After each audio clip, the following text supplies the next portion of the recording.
You know the day destroys the night, night divides the day. Try to run, try to hide, break on through to the other side. Break on through to the other side.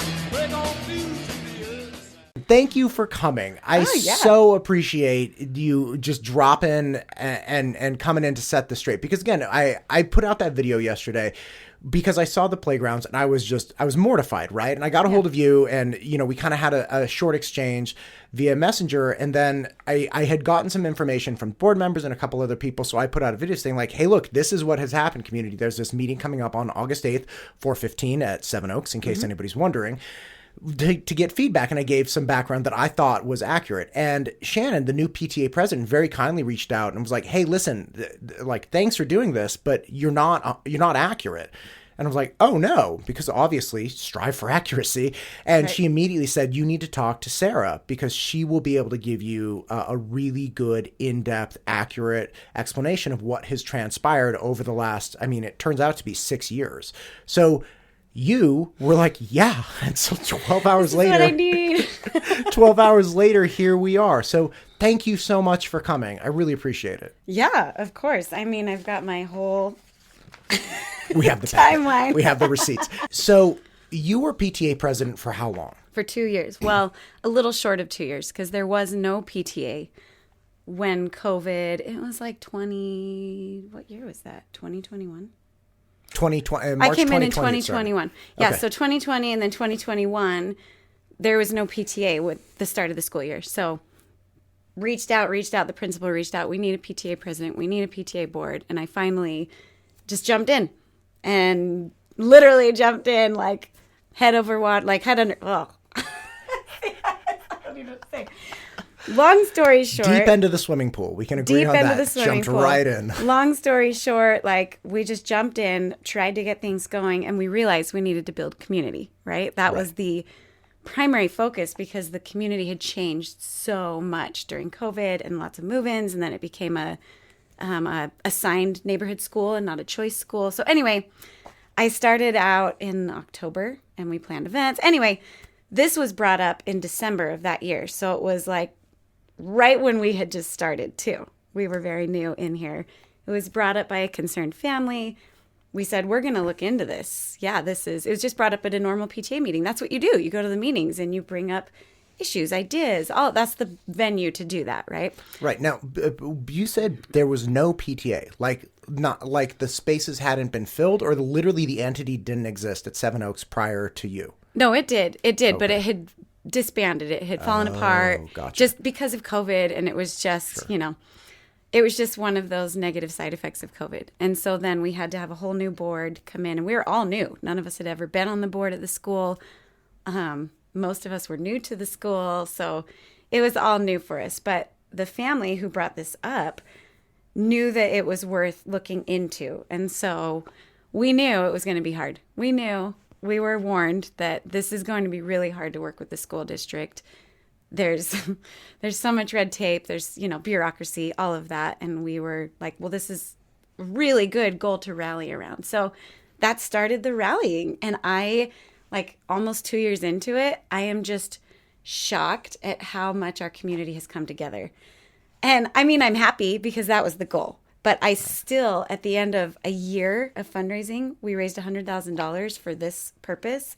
It happened and I was floored. I cannot believe that happened. This community is amazing. So I'm left with these feelings of wow, our community is amazing. Look at them rally. On the other side, with the district not really trying to listen to us, stonewalling us, ghosting us, making it difficult at every turn. So there's all these conflict of emotions through this whole process. So anyway, that's kind of the context. The multicolored globe in that movie Inside Out, where it's like you're happy but you're sad at the same time. Or where it's just like you said, I saw the playground demolished last week and I was just sick to my stomach. And thankfully, our school board member, Dave Benetti, reached out to me. He was there. He stood there and he called me and he said, this is soul crushing. I'm like, that is a really good way to describe it because this is absolutely not what we envisioned. I thought when playgrounds were going to be getting demolished, we'd be excited because plans were enacted and everything was in place. And it's just, That's not where we're at. Right. So for people that are new to this conversation, and there are probably going to be people listening to this who didn't even know. So the playgrounds are gone. When I was there, the K1 was still standing, and the other two were gone, like dirt style. Yeah. And I took video of them. Like, this doesn't seem possible. Like, what? This is an elementary school, and not like an unfunded, neglected elementary school. This is Seven Oaks. This is a really good school. It's a really good school. And we're in like a great school district. How is this happening? Yeah. So, and to be clear, they are not slotted to the two that are gone, for the middle-aged kids, and then the fourth and fifth. Those are not, those that we don't even have plans. Nobody's even drawn up plans to replace those at this point. There's no plans to replace them. The plan is to put grass where they are. Which that just breaks my heart. Like, it's terrible. But for people just coming into this issue was brought up because a playground should be accessible to kids of all abilities. It just should be. Should be the standard. And it's written into law like that now, but these playgrounds were created before the updated ADA guidelines. So unfortunately, that's just what they have. And we even have a developmental preschool for students with gross motor delays. And they don't have a place. Like, they can't even move around the wood chips. And I mean, there's a variety of reasons why a playground needs to be accessible, but the biggest is just so all students can be there. Like, my son doesn't have mobility issues, but he is really good friends with a child who does. And so he can't play with her on the playground. So it goes both ways, where she can't play with her friends and he can't play with her. And so it just separates, and it's just not okay. So the fact that this was brought up, and I knew it was going to be hard. I was like, but why wouldn't we go into this? Why wouldn't we? And the coolest thing to me through all of this has been raising awareness of the issue, especially with the children, with the students, because in all of the messaging for the fundraisers, we've talked about, like, this is for all students. This is for everybody. We're not, this isn't for one very specific niche. This is for everybody. And I want everybody to take a part in it. And kids were bringing us their bake sale money. I had one of my best friend's sons say, I want to sell some of my books. And we were getting little envelopes of coins from kids and in our box. And when I was standing in front of the school holding signs for the like fun run, kids were walking up and giving me little bags of money, and I'd count the coins, and it'd be like 83 cents, and I'd mark it on the spreadsheet. And so people were invested, right? It's emotional. Now you got me going. Like, it's an emotional thing, because even this last week, my dad asked, what's the update on the playground? And I just was like, oh, like, it's heart-wrenching, because he was involved. He donated money twice to this playground. Businesses have. So anyway, it's been a huge community effort from the kids, the staff, the PTA, the parents, the businesses in the whole area. And initially we were trying to work with the district, but because of a turn of events, which, we have no control over it, there was a claim that was filed through the Office of Civil Rights, and that has kind of turned things a little bit. But it wasn't anything we were like, well, this isn't going to stop us. We're going to keep going. So, I mean, what I would say to people watching this is the best thing to do is to go read this document. Like, you read it, and it really explained a lot, right? Yes, and it's the whole timeline of events, everything that's happened. And I think we could very easily go through this right now, and if people have already read it or they don't want to hear it, fast forward. But obviously, one more thing for people to read. As you've been sending out emails for months and months saying, like, hey guys, this is about to go nuclear. Like, people need to understand. And then obviously people didn't open the emails. They didn't read the emails. And again, not poo-pooing on parents. I mean, people are so inundated with emails. I get it. I have an HOA. Check this out. I have an HOA where I live. And the HOA company, AMI, management company, it's called AMI. They send us our community newsletter every month. And then they also send us the AMI company newsletter. And I'm like, why am I getting a newsletter about the company AMI? And I send them an email. And I'm like, can you take me off the AMI company email list? And they're like, well, the way we do it is we only have one list of emails. So like everybody who gets your community email also gets the AMI email. I'm like, okay, can you update that and it's just the number of emails that come through, and then like nonsense and junk and sifting through, like, is there something in here that I really care about or not? So like I am absolutely guilty of not paying close enough attention because I didn't know about this until somebody was like, the playgrounds are gone. I was like, they're not gone. And I literally turned my car around. I was driving. I turned my car around and drove straight to Seven Oaks. I'm like, oh, they're gone. It's crazy. They're gone. Yeah. But it's crazy. The story you just related and the journey that the community has come on where like everyone on all levels, multi-generations are participating, and especially something for kids. And that shows the care and compassion that children have for each other. And it's like, it's so black and white. Yeah, I know. Man, that's it's bonkers. hard. And there's just so much, it's so complicated. Every time I explain it to someone, they're like, oh my gosh, there's so much that goes into it. Right. And I don't want to vilify anybody. Like, you can play the blame game and be like, well, I want to blame them for this and I want to blame them for this. But like, it's just currently the state of things is just unfortunate. And like, what do we do to move forward? Right. So, but that being said, there needs to be some clarity because people want to move forward, but people also don't want to let history reproduce itself. Right. Like, let's not repeat. So, knowing the community at the very least needs to know, okay, what was the backstory leading into this?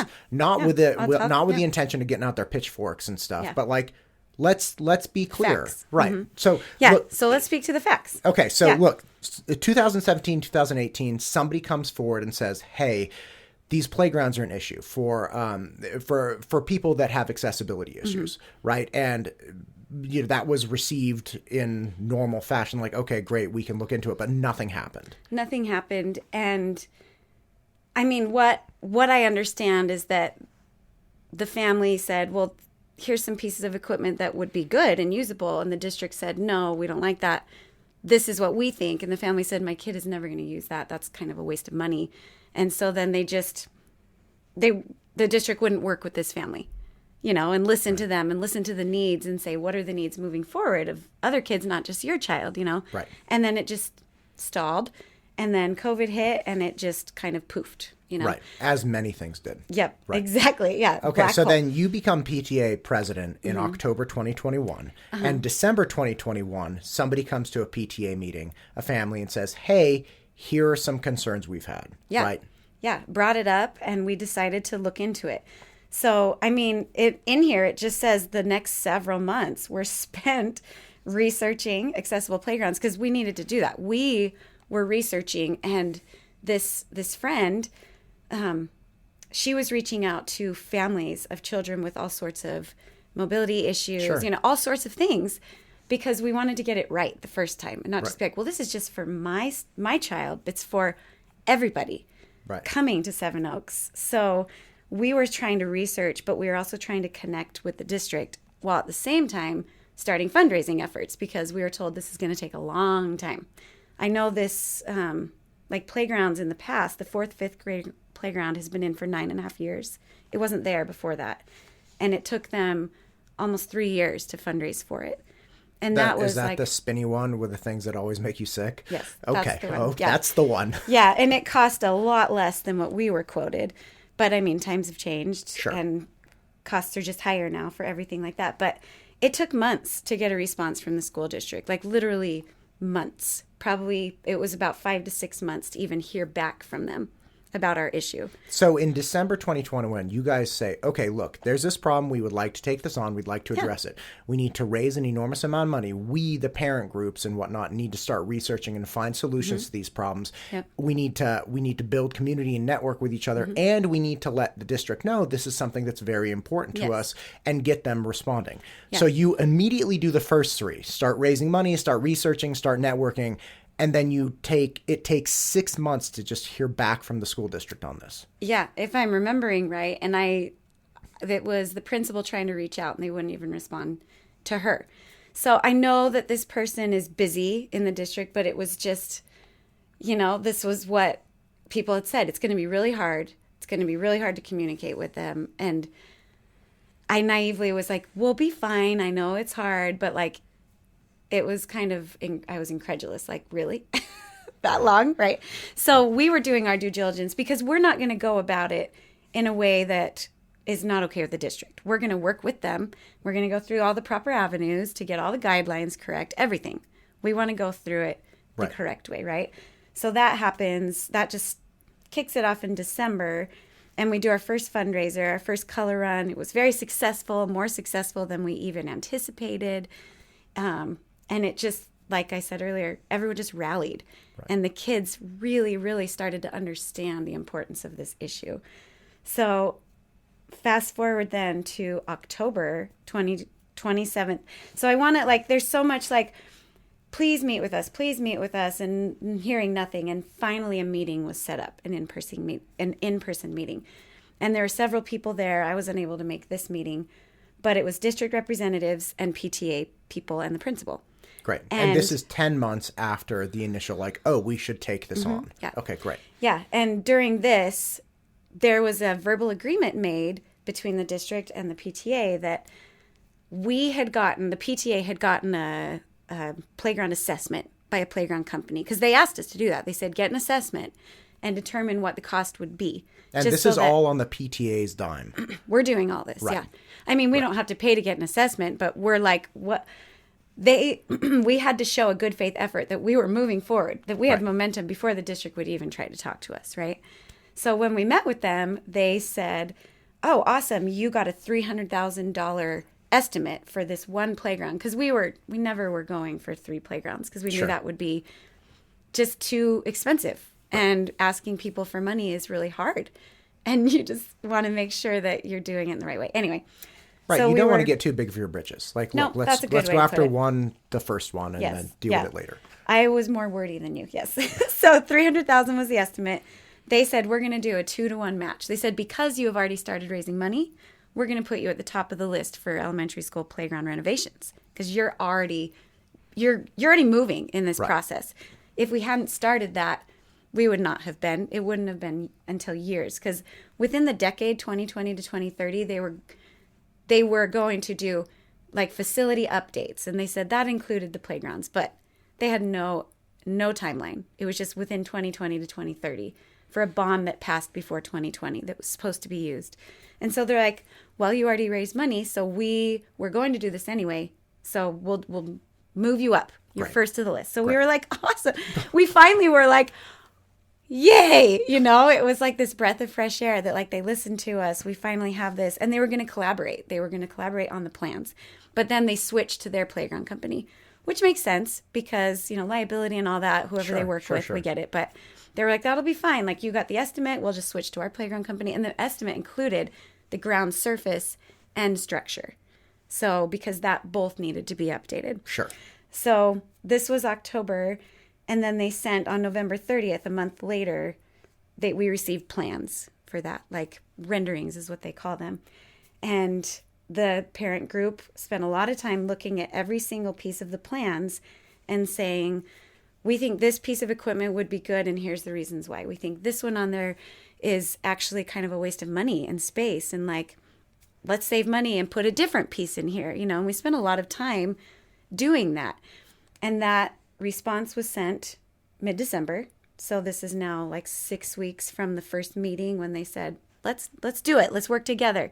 You keep raising your money and we will work on the plans, and then we'll collaborate on the rendering plans. Right. So late November, they come out with a rendering, and then you guys send 2 weeks later, mid-December 2022, you guys send back thoughtful responses saying, hey, the slidey thing where you hold onto the thing, you go across, like, that's kind of a waste. And they always break. But like the monkey bars are great. So like, let's work it out here. Yeah. Figuring out the pieces of equipment. Yep.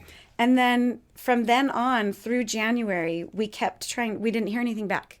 Nothing. Not even I'm sorry, I'm really busy right now. I'll get back to you soon. It was nothing. Crickets.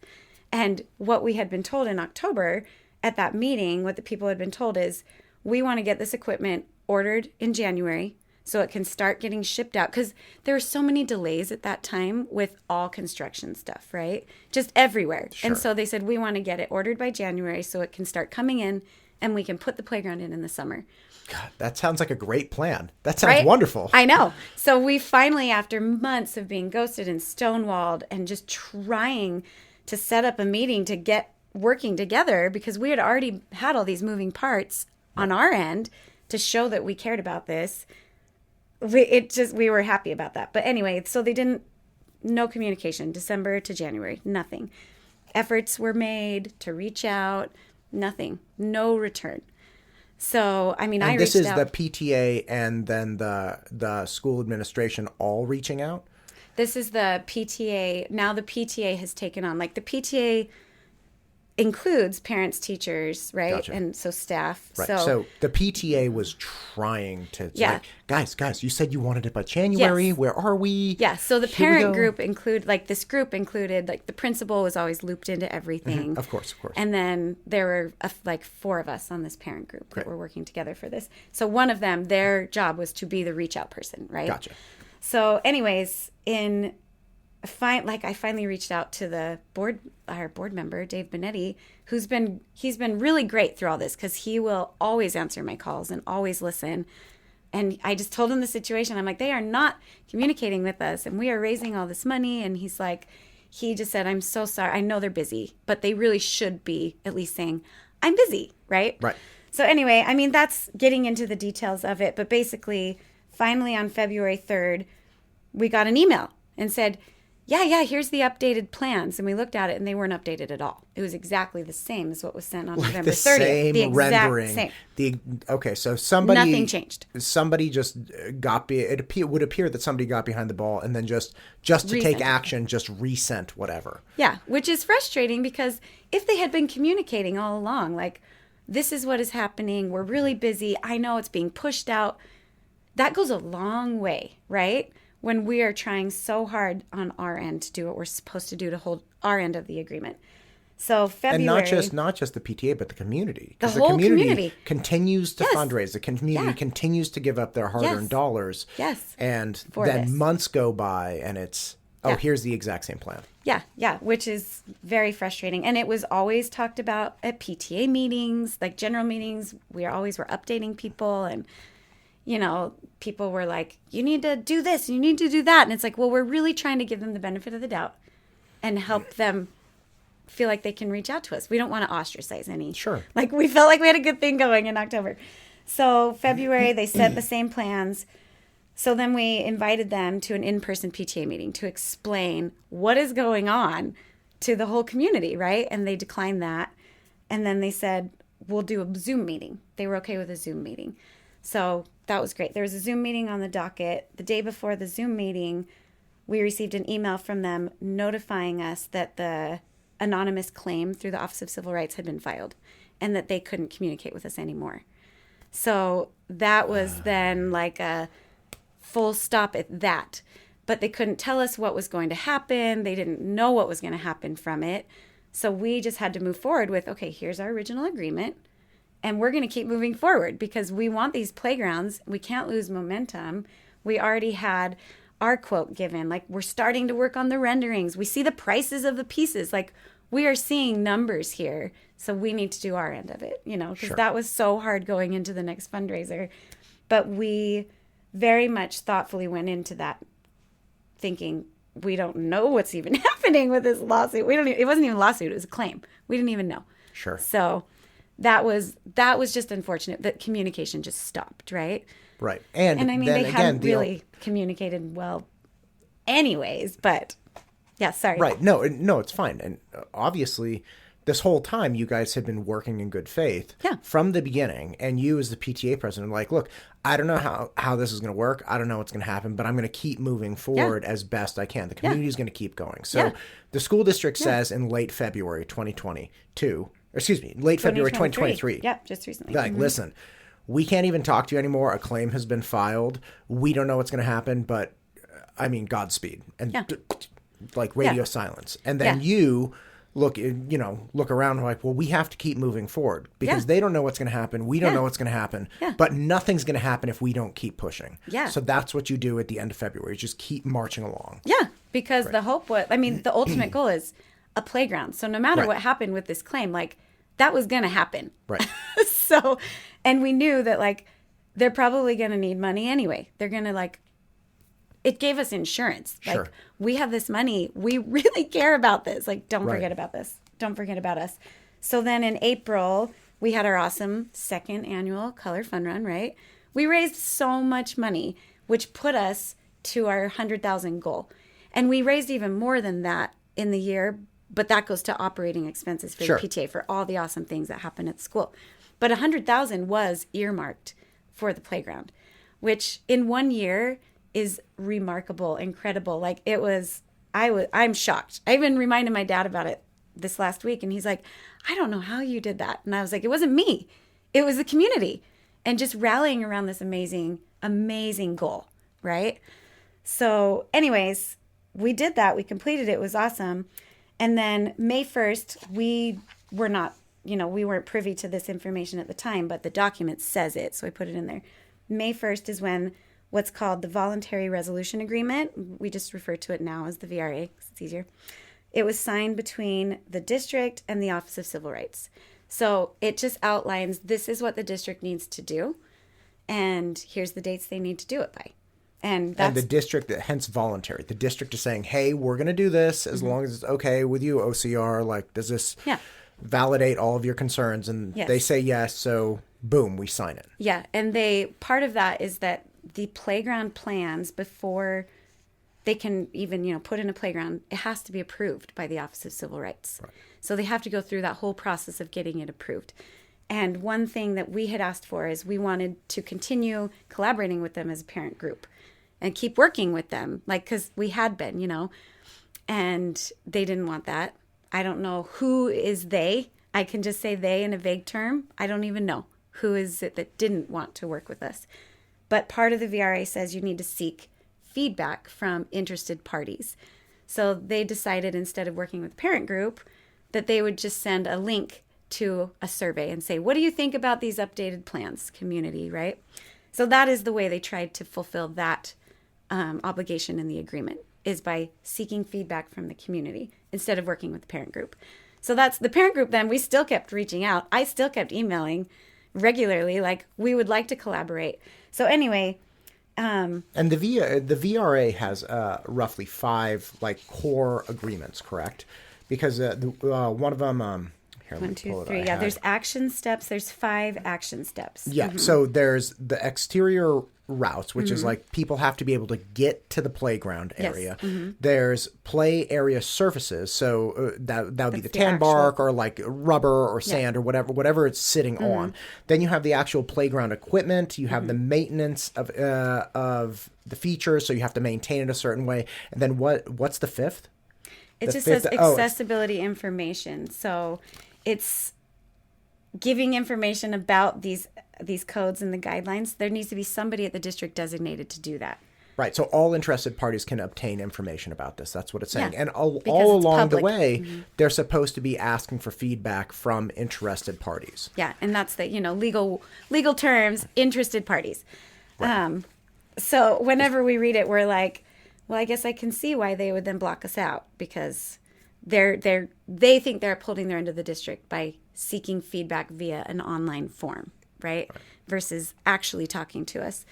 So that's a tricky one too, because you guys are obviously free to respond to the link. Yeah. But then I could see the argument being made as like, hey, look, if we just talk to this parent group, we don't have any assurances that the parent group represents all interested parties. So we have to send out this broad thing. But it's also very difficult because, again, who's reading the emails, right? Like who's going through them diligently and submitting feedback. I mean, I know we did, but a lot of people, again, were naive to this issue at all, right? Yeah. And you did see, things around school, people, we were familiar with the struggle at least a little bit. And we're like, this is a really important thing. Yeah. Right?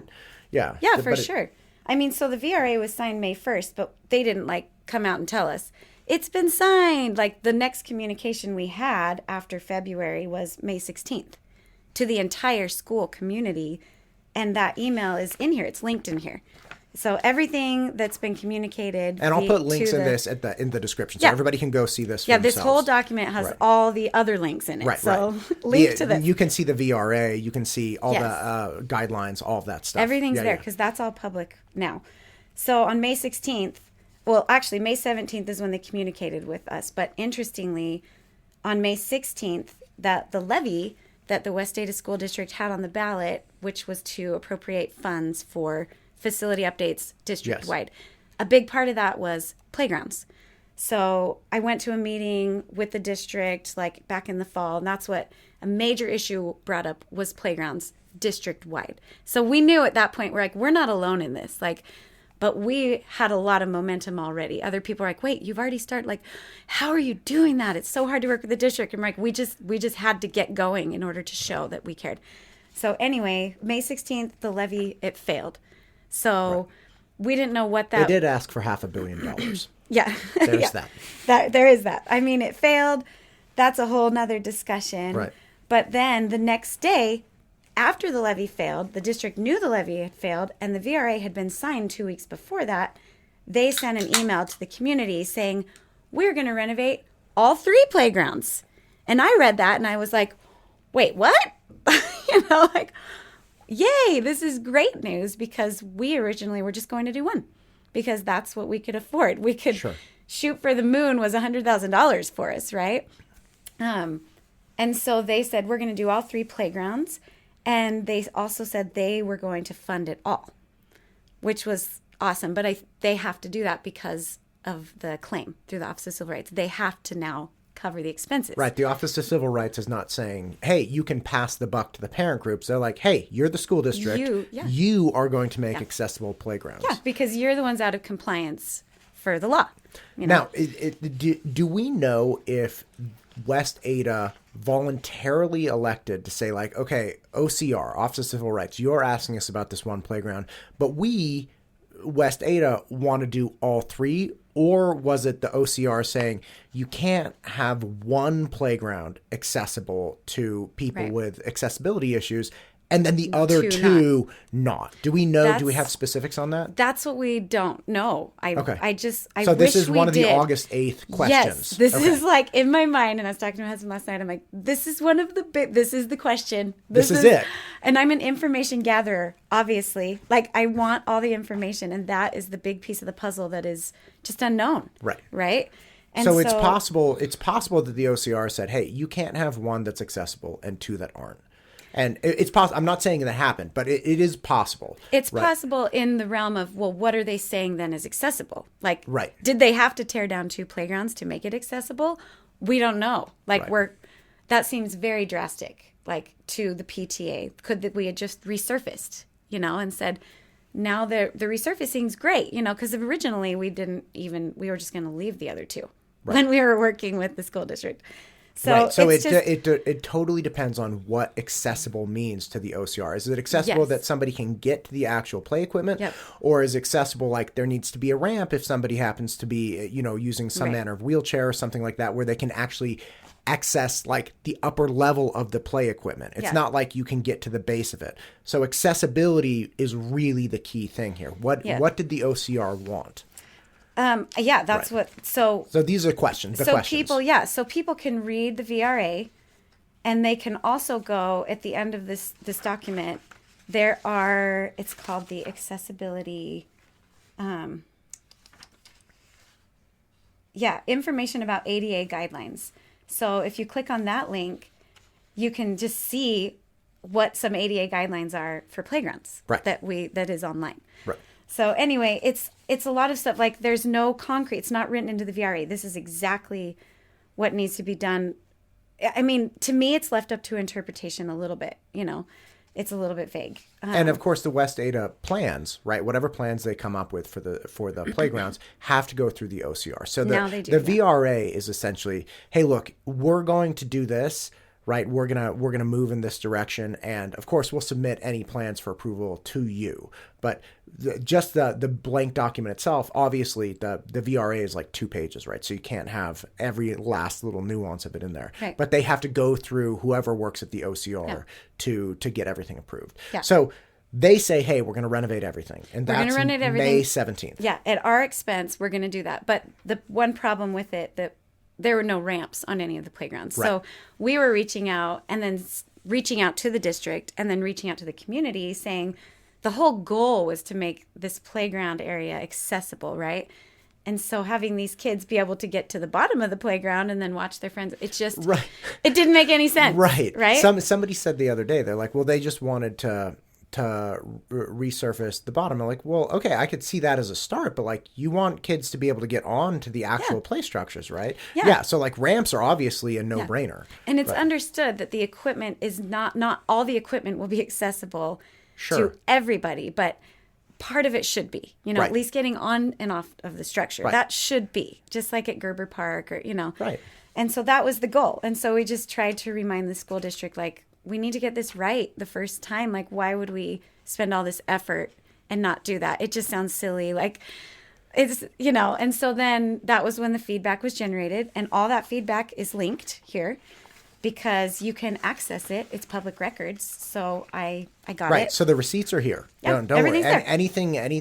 Whatever we're saying is backed up by documents. Okay. Yes. So everything we're saying here is factual. That's why I say I don't know exactly the big question because we don't have the actual that documentation yet. Right. We just have what's in the VRA. Right, which is why the August 8th, 4:15 at Seven Oaks meeting is very, very important. Very important. Okay, so let's keep going. So 17th, they say, hey, we're going to redo all 3. Yeah. It's going to be on our dime. You guys aren't going to have to pay for it. Yes. There are a lot of nuances to it. But a lot of nuances. But I reached out and I told them through emails, through voice messages, because they're not talking to us. They're not talking to me.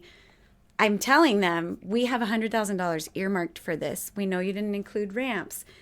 Let's work together and figure out how to use this money because we're not just going to be like, yeah, good job, you do it all. Like, we're going to try to use that money in the best way possible to make the playground the best it can be, right?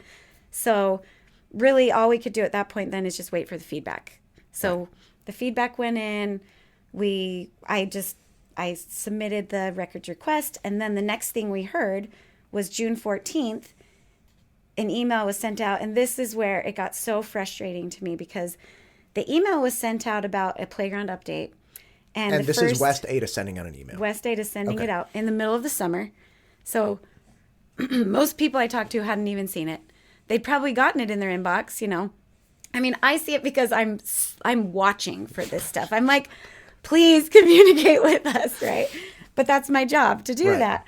And then to share it with the community. So then I start reaching out to people and they're like, oh, I didn't see that, or I read that, but I didn't interpret it. Like, I didn't understand it at all. So the first sentence reads, we are excited to announce that the district will be demolishing all 3. And this isn't us saying we're excited. This is the district saying. Right. We are excited to announce that the district will be demolishing all 3 playgrounds at Seven Oaks during the upcoming summer months to replace such with a universal ADA compliant playground for all Seven Oaks students.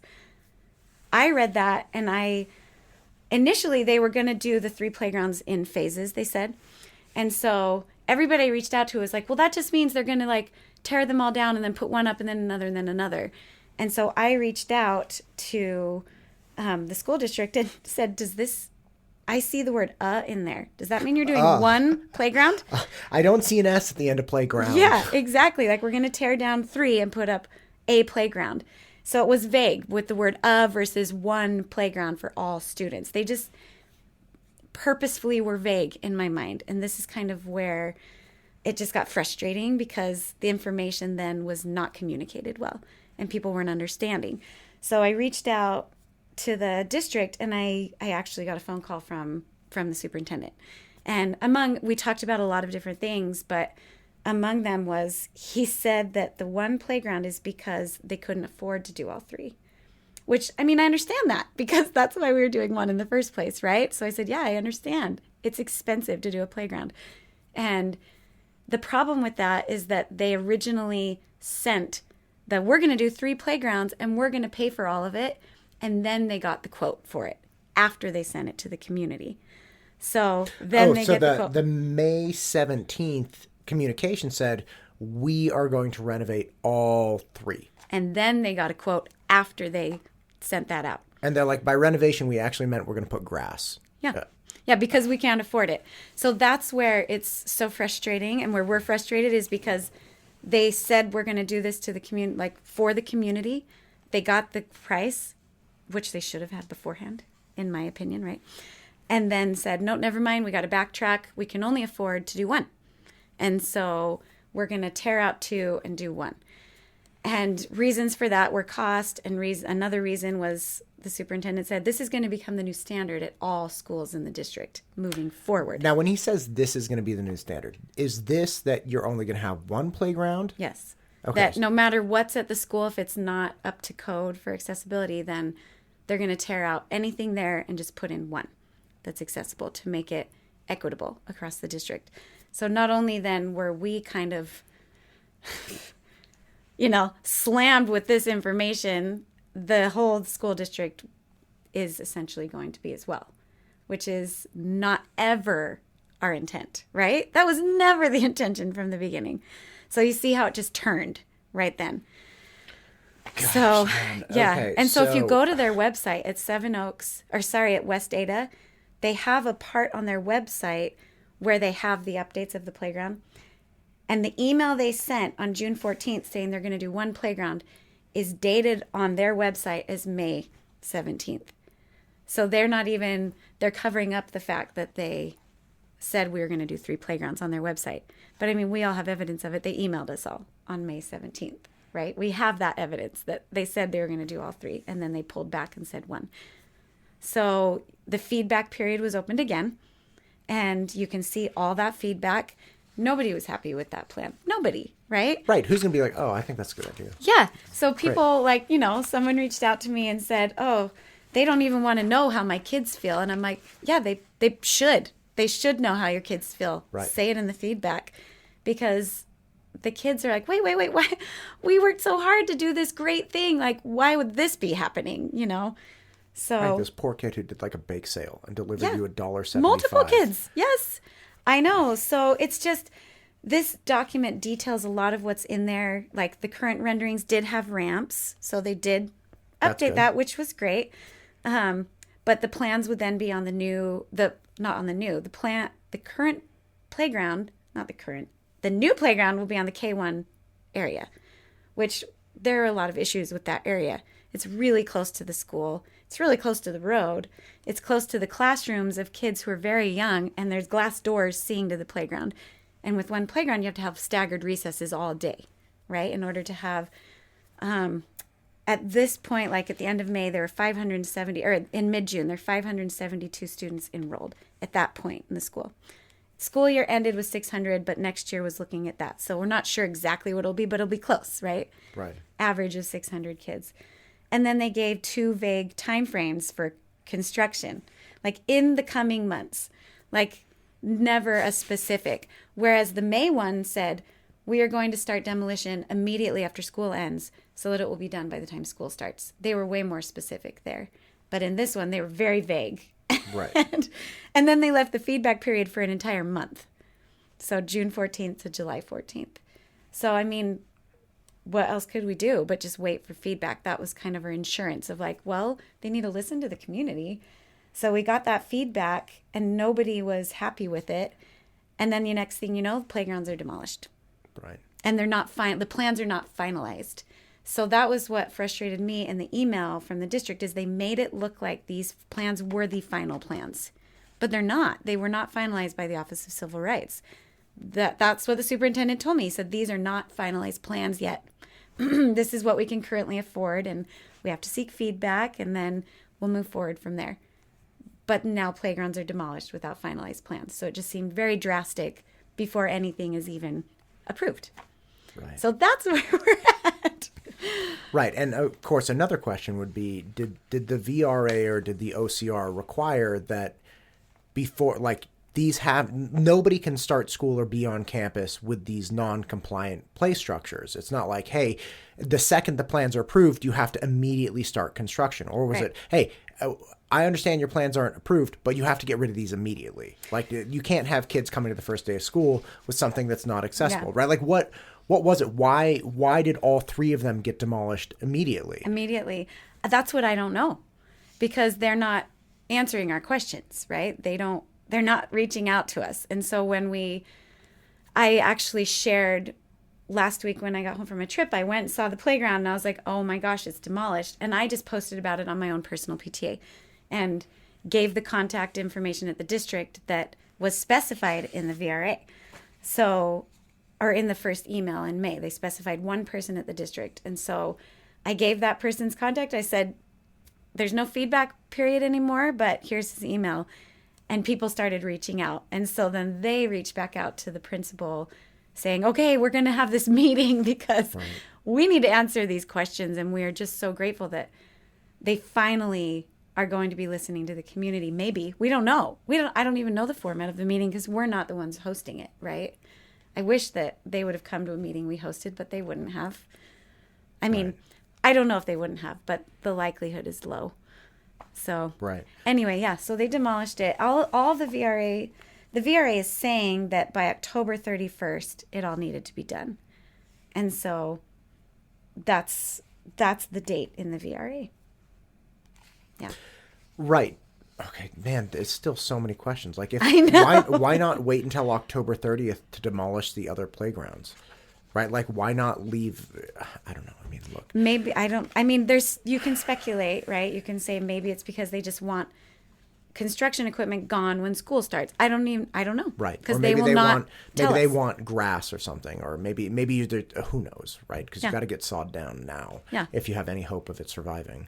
Yeah. But the communication has just been poor and it's been lacking. And I mean, I respect the district and I respect the people at the district and I respect that they are in a tough situation with all that's happening with this. But it's just frustrating to not have information on our end, right? Right. So, I mean, this is my semblance of information I can give as past PTA president and current head of the playground committee. This is what I factually can give. Right. So... what can people do now? Like, obviously, August 8th, 4:15, that's what they can do. Seven Oaks. Yeah. Right? The community has raised a ton of money.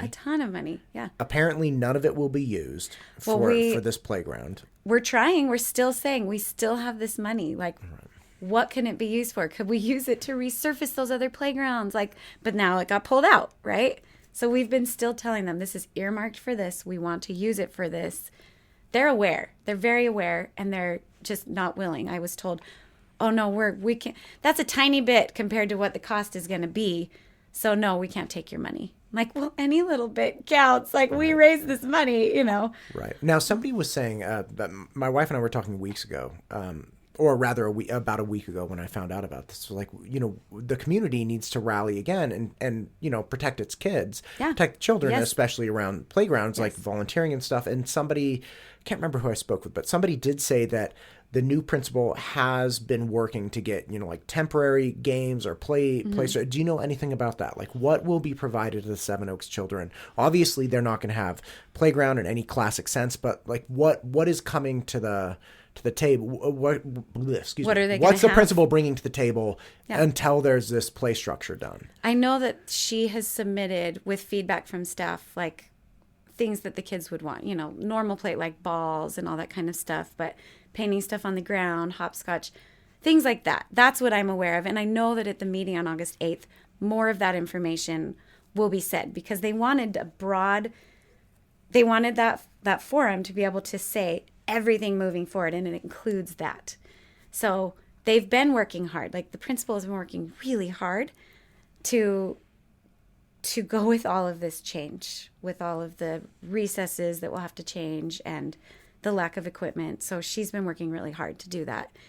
So kudos to her. Yeah. Right. I'm excited that she is on board with this and helping the kids have a good experience outside, because that's so important. Right. You know? And that's why we're doing this. The principal is the new principal, right? Yeah. So she walked into this at the end of last school year, not having been, part of any of these discussions or these issues. So she just inherited this multi-year train wreck of a playground issue. Yeah. So she's doing the best she can. Yeah, which is, I'm impressed because that would be hard. It would be hard because just knowing what I know and going through it, I'm like, it's been really hard. And I'm not even paid to do my job, right? So. Right. Well, Sara, listen, I know you, thank you for outlining all this. And again, all of the documents and the links and everything I'll include in the description so people can read all of this, see everything for themselves, the VRA, everything. Is there anything else that you want the community to know, coming into August 8th? I just want people to come in droves, like kids. I want kids there because I want the district to see these kids that all these decisions are affecting, right? It trickle effect affects the parents, but it mostly affects the kids and the staff, right? So I would love to have a huge outpouring of our community, just like we've had over the last 2 years. Like the community that I know will show up to this, and I have no doubt. And so that's why I'm just calling the community to come. Like, please come, spend an hour. I know it's not a great time. 4:15 is not a great time. But come and bring your kids and wear Seven Oaks colors, wear green, spread the word. Get anybody to come, because we need to just have a massive showing of like, this is our community and we really, really respect and enjoy and appreciate this community. I love this community. I am so grateful that I have had a chance to be the president and now continue to do this. Like, for me, it's an honor because I've rubbed shoulders with incredible people all along the way. Though this process has been frustrating, we're not new to the process of working with government bureaucracy. Right. So unfortunately, there have been, and as it has been said by our school board member to me, there have been missteps by the district along the way that now hopefully they've learned in the future, and we are the unfortunate guinea pigs for this. Yeah. Well, I second your motion. I love it here. I love the community. I think it's fantastic, and hopefully we can get more clarity on August 8th. I tend to give people the most charitable interpretation, so maybe information will come out. We're like, oh, okay, that's why the district did it. I hope so, because I would love to just be like, oh, okay, not happy, but like, okay, that makes a lot more sense. Yeah. But first and foremost, like the kids. Yeah, this is for the kids. Right. This is for the kids. Whatever, everything we do is for the kids. Right. Whatever we can do to make sure that these kids have an enjoyable and as minimally interrupted experience in elementary school possible. Especially the K1, if anybody needs play equipment, it's the K1 kids. Yeah. Oh, for sure. They and there's even the preschool there too. Right. So it's not just K1, it's preschool through first grade there. And again, the new playground, as it's stated in the VRA, is supposed to be erected by October 31st, correct? That's what it says in the VRA. Mm-hmm. Okay. So hopefully it will just be a matter of a few months where those kids are kind of, obviously nobody's going to be happy about it, but they'll have something soon. And in the meantime, hopefully we'll get some kind of clarity and great resources from the principal. Yeah. And it was the end of the school year. Most people probably didn't read the email, but I made sure to say in the email that we know there's going to be playground renovations coming because they sent that thing in May, right? And there's going to be growing pains, and we're feeling the growing pains, right? Like, there's always growing pains during change, but hopefully the best outcome for these kids can come about. Right. And that needs to happen because of our community right now. So we need to gather. So awesome. Come to the meeting. August 8th. I'll be there. With all my children. You can meet Sara in the flesh. Here she is. Everyone's seen me in my pink wig already at all the events. That was the so color great. Run. That was Should have worn it to this. That color run was the last year's one was great, and then this year's one was. It was so fun. It's just fun for everybody. The leaf blowers, like that. Just oh man, it's fantastic. Yeah, it's a good time. Thank you for everything you do. Thank you. And we will see you on August 8th. Next week. A week from today. Fantastic. From today. Fantastic. Thanks everybody.